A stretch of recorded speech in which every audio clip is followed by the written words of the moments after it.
Revue des éditos. Swiss Life, assurance et gestion de patrimoine des particuliers, professionnels et entreprises. Pierre de Villeneuve. La revue des éditos avec Bérangère Bond. Bonjour Bérangère. Bonjour Pierre, bonjour à tous. Et le mot du jour, c'est Israël ce matin, parce que vos éditorialistes un peu partout en France restent très partagés sur l'utilité de cette résolution de l'ONU votée la semaine dernière à la veille de Noël et qui condamne la poursuite de la colonisation israélienne dans les territoires palestiniens. Un vote rendu possible, vous le savez, par le non-veto des États-Unis et qui est historique. L'intransigeant Netanyahou et son partenaire nationaliste auront beau s'époumoner, rappeler leurs ambassadeurs et feindre l'indignation, écrit Bruno Dive dans Sud-Ouest, ils ne pourront plus faire comme si le monde ne les regardait pas. L'ennui, poursuit Bruno Dive, c'est que le pouvoir change de main dans 3 semaines à Washington et que Donald Trump, pour peu que l'on puisse décrypter ce que sera sa politique étrangère, se montrera sans doute beaucoup plus bienveillant envers la coalition nationaliste que ne l'était Barack Obama. Plus encore que les critiques de Netanyahou, ce sont les outrances de son ministre de la Défense, Avigdor Lieberman, qui font réagir.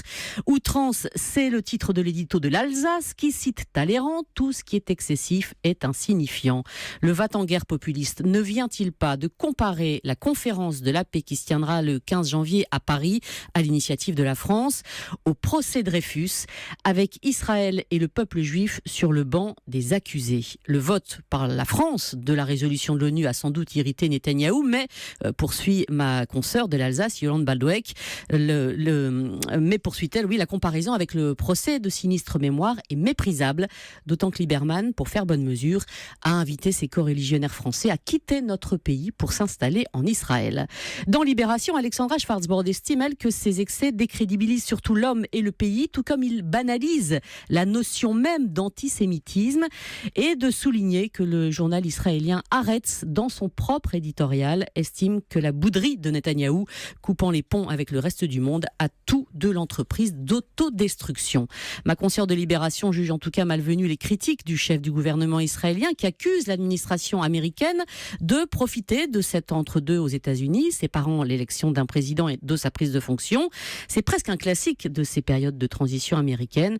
Et l'éditorialiste de Libé de rappeler que fin 2008, les Israéliens eux-mêmes en avaient profité pour prolonger l'opération Plomb durci sur Gaza, lancée, souvenez-vous, pour répondre à des attaques de roquettes palestiniennes et qui s'était interrompue, 2 jours avant l'arrivée d'Obama au pouvoir. Le drame, conclut ma consoeur de Libé, c'est que la furie du gouvernement Netanyahou fait surtout un mal fou à Israël. Et ce qui fait dire, pour finir, à Jean-François Laville, dans l'Est éclair, qu'Israël pourrait se retrouver pris au piège. Le rendez-vous du 15 janvier à Paris, sans Israël ni les Palestiniens, pourrait être l'occasion pour John Kerry de proposer la création officielle de 2 États, l'un juif, l'autre palestinien. Et si les Palestiniens acceptaient, Israël serait bel et bien placé dos au mur. Et en tout cas, à en croire l'ambassadrice d'Israël en France, Aliza Bin-Noun, qui était notre invitée hier à 7h45, Israël sera bien présent à cette conférence du 15 janvier. Interview à réécouter sur europe1.fr. Merci Bérangère Bond.